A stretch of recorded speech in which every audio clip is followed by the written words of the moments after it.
No. Just that.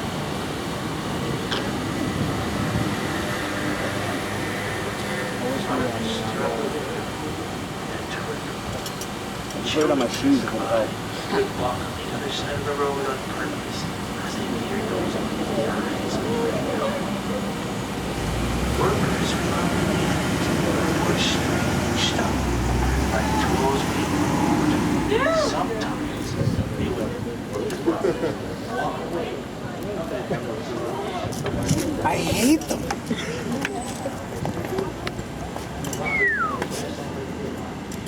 You know when your kid's a like huge failure compared to what you taught them to be? The parents are like, no, I don't know that anything about that.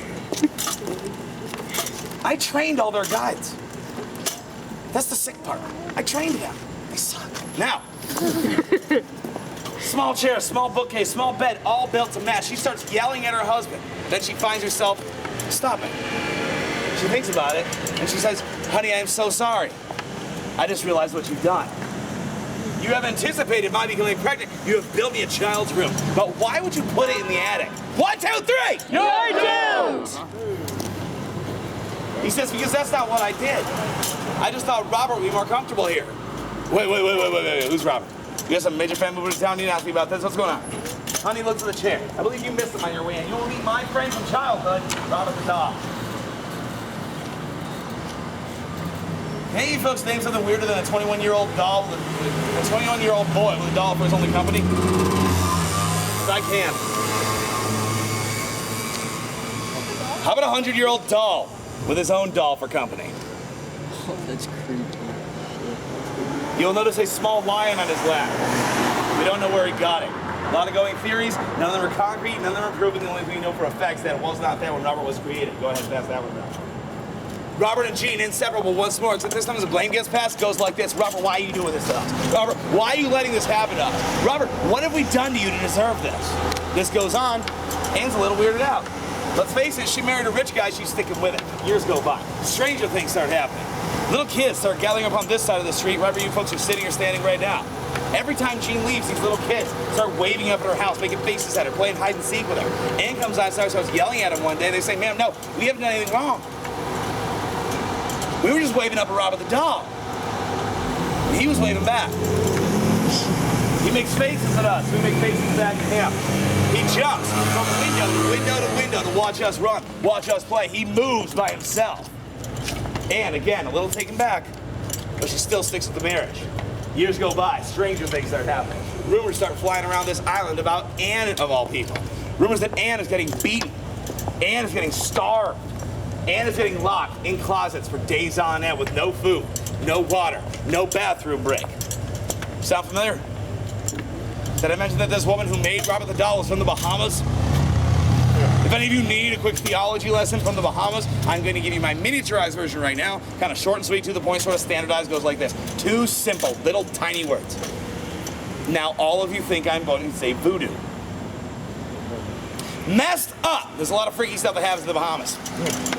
Be it voodoo, be it hoodoo, be it Santeria, any of the many names they have for their religions down there, a lot of them are based on one familiar concept. Belief. Belief giving power. Power to this doll created out of those religions. We've got one little boy since 4 years old, now a fully grown man, owner of that house, Gene Otto, who has believed in this doll all his life.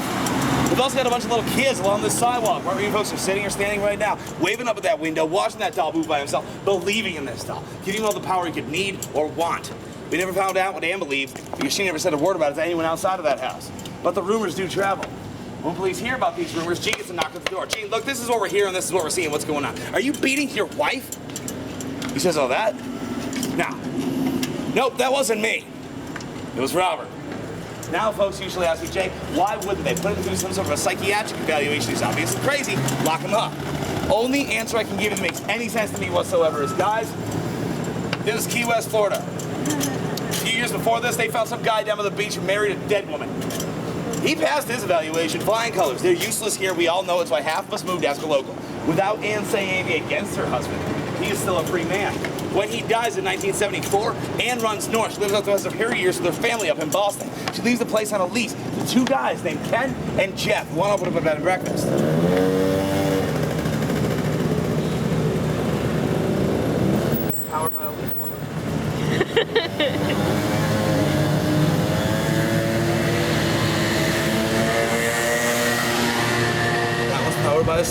weed could leave for. Two guys, Ken and Jeff, went over to breakfast. They find this place up for grabs, and they are in. They can make a lot of good money here. They signed a very interesting lease to get this building. This lease is very interesting clause at the bottom. This clause says that Robert is to stay in his room at all times. No one is to go in there and bother him. Makes us really wonder what Emily happened to her inside that house. Made Ken and Jeff think our landlady is nuts. Well, we need the attic space for nothing right now. Leave it all up there, no problem. They leave it all up there. They open up shop and they start hearing noise complaints that very first night. Noise complaints from people on the second floor. Talking about children playing late at night in the attic. Talking about furniture moving around late at night in the attic. They find this place up there. They run upstairs, and all they find is Robert in a different position from what he was in before. Robert had moved from the bed to the chair to the bed, crossed his legs, uncrossed his legs, moved to face the window, face the door, face the center of the room. Every single time they blame each other. Ken, you must be messing with me. No, Jeff, you're messing with me and it needs to stop. This goes on until Bruce shows up. Bruce is hired as a plumber to take piping off the back wall of that attic, run to the main part, run downstairs, and turn it into more guest rooms. He is working on his knees with his back to the doll who is facing him. He hears from behind him. Turns around. Sees Robert, says, you know, looked like that thing had some personality right then and there. But I didn't think much of it. I went back to work. Heard from behind me a second time. Turns around. Robert's lying on his lap. It moved from his right leg to his left leg. At what point in the horror movie are you guys running out the house? That's the one for me. Down moves by himself. But Bruce is either very brave or really stupid. Says it was pretty hot up there. I figured I could have been hallucinating. I went back to work, tried to work fast as I could get done quicker. I heard from behind me a third and final time, followed by a little boy's giggle directly behind my ear. I had him this time. This little kid who's been messing with me, I had him. He gave up. He gave away his position. I found him. I knew where he was. But when I turned quick, I did not see a little boy. What I saw was Robert's lying on the floor next to my foot. Robert, on the other hand, well, he was sitting up in his chair on the edge of his seat with his hands on his knees. He was leaning forward. He had his head tilted slightly to the side, but he was looking right at me. It looked as if this thing was trying to say, give me back my doll. And the actual quote from Bruce finishes out exactly like this. He says, well, I wasn't really scared. But it was weird, so I left. All right, the rest of you aren't laughing. I'll tell you how he left. He ran down one flight of stairs. He fell down the second flight of stairs, broke his arm in the process, called 911 from the desk phone with his good arm, left it off the hook, didn't even wait for an operator, jumped into his van, which is parked right here, and crashed into the tree across the street from the club community. Don't worry, guys, he was not scared. It was weird. So he left, fast, and somewhat recklessly. Ken and Jeff have a very serious problem. They also have a very smart solution. He has to stay in that room. He does not have to stay mobile. They put him in a crate. They nailed that crate shut around him like a coffin. They stopped hearing noise complaints that day, but they started losing money. Plumbing problems, electrical problems, bookkeeping problems that had not plagued that house until that day. They lose enough money by 1976 when Ann dies, where as soon as the house goes up for sale, they can't wait to sell out of the business too. The people who buy the house and the business grew up on this island. They're ready to start up here. They find this place up for grabs and they are in. They start making good money. And then about 6 to 8 months into their ownership, they find a small, dusty wooden crate in their attic. They pry open this small, dusty wooden crate. They pull out Robert the doll, and they recognize him instantly. See, one of their favorite things to do growing up on this rock? Stand on this sidewalk, wave up at that window, watch that doll wave back. They see this doll, they know what he is, what he's done, what he can do, what he will do again. They also know instantly what they have to do. Any guesses? Burn him. Burn him. I like burn him. That's the first thing I yelled out. I was sitting up against the corner of that window. I'm like, light him on fire! Simple. He's burlap and straw. He's been sitting in a pine box in a hot attic for a couple years, drying out. Game over. They didn't burn him. 1, 2, 3! You're doomed! I had a 25-year-old girl sit over against this corner one night and say, sink him Jumanji style. I said, all right, bear with me. In the end of that movie, didn't 2 Asian kids find that box on a beach somewhere? The problem for me, that spells sequel, I don't like it. I know how it works out. I live here now, not a good fan. Actually, you know what? I had a 10-year-old boy leaning against this bike rack about 3-4 weeks ago. Maybe less. I said, any guesses? And without missing a beat, like the kid's been waiting to yell the entire night, any guesses? Acid path!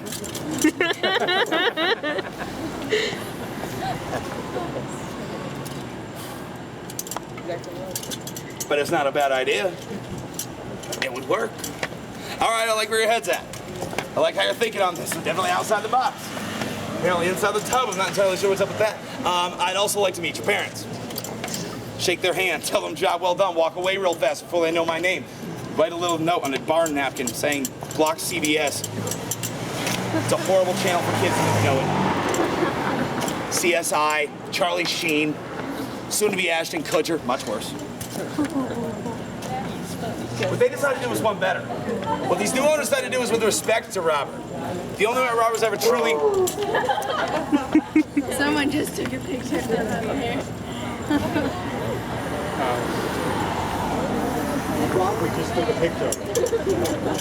Ladies and gentlemen, I'm going in. pause the story for a second. For that motorcycle to go by. Now, quick, what's the point in taking your dogs out for a walk? To give them exercise. Might as well pee in the stroller. Good. Now, what they decided to do was one better. The only way Robert's ever truly meant to be dealt with. They do not burn him. They do not sink him. They do not acid bathe him. Instead, they decide to donate him to the East Martello Museum down on Beachside next to the airport. You guys can all go check him out tomorrow for $6 a head. Go down there, say hi for me. James the Ghost Story says hey. That's all it takes. I like to keep rep up a little guy. I don't get over that as often as I'd like. If you go over there and you say hi for me, there are 2 rules to follow. Anybody here ever gone to see Robert the Doll before? Oh, you got people in the back. Did they tell you the rules while you were over there? Yep. There's one thing you must do first before you go taking a picture of Robert the Doll. Make no mistake, he's a 107-year-old handmade doll who supposedly moves by himself. You're gonna want to take a picture. There's one thing you must do first. You know what it is? Ask. Ask. Ask him. Robert, can I take a picture? Robert, can I take a couple of pictures? Be specific or be very vague? One guy asked for 1, took 3 from 3 separate angles, ended up with 26 copies of that first shot of Robert the Doll covering over all his vacation photos. I laughed at him, the guy at the museum laughed at him, the kid at Walgreens almost got hit because he laughed at him so hard. I like his style. If I could take over all of your pictures right now, you better believe I would. You have no idea. I just show up in the background and be like, fishing off the pier. You guys are like, oh, sunset. What the hell? If you do not ask permission, it gets worse. I'm going to tell you the things that I've seen with my eyes, and then they have more stories over there. Hell, half the locals have more stories than I have right now. I have seen lenses jump out and shatter along the floor. I have seen a screen that shattered along the back. I watched a memory card come out charred black. I watched a roll of film that had come out. It looked as if it had been eaten out by inside by tiny rodents. I watched a battery pack heat up to point with a burn mark on a girl's palm. These are just the things that I've seen. They have more stories over there. He considers it a sign of respect, asking permission. He's 107 years old. He's earned that respect. Which brings me to my next rule. Be nice. Do not call him ugly. Do not call him freaky. Do not call him creepy or sneer. He doesn't like it. Engines blown, tires slashed, entire vacations ruined, computers fried. Anybody who has gone to see Robert the Doll, tell me if I'm lying, because this next part is actually a little bit unbelievable. There are letters littering the case he is in, as well as the wall behind him. These letters mostly are of apology. Robert, I'm sorry I said those things. And then, a little more than a third have my favorite line in the world. It says, I'm sorry I said those things, or I'm sorry I did that. Please make it stop. You know what that means? You know the implications there? That means enough bad things happened to them since they said or did whatever they did to offend Robert the Doll. They felt they needed to write a long-form letter of apology to an inanimate object before their lives got back on track. Please make it stop. Good name, Robert? Hi, guys.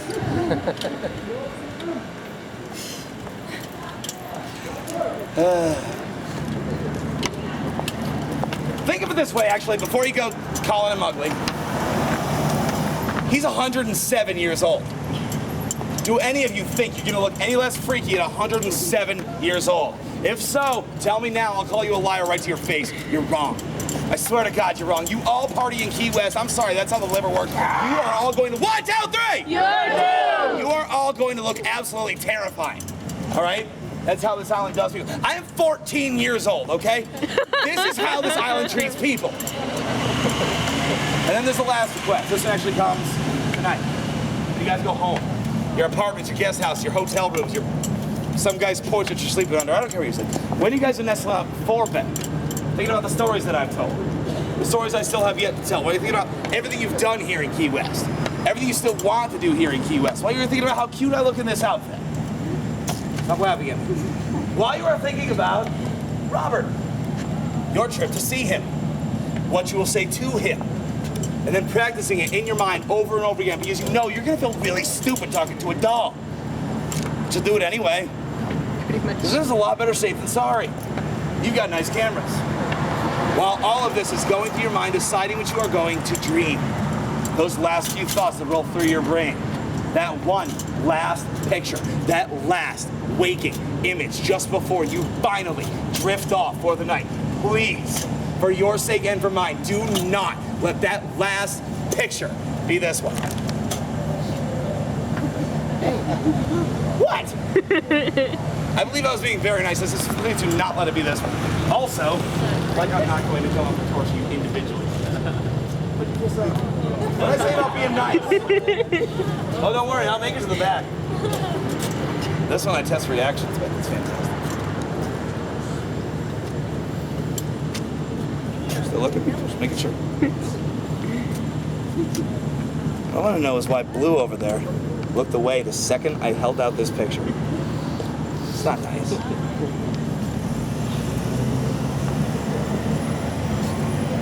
Hi, girls! What's wrong? You all right? Good? There we go. She did it. Might as well look. You want a copy of this? It seems effective.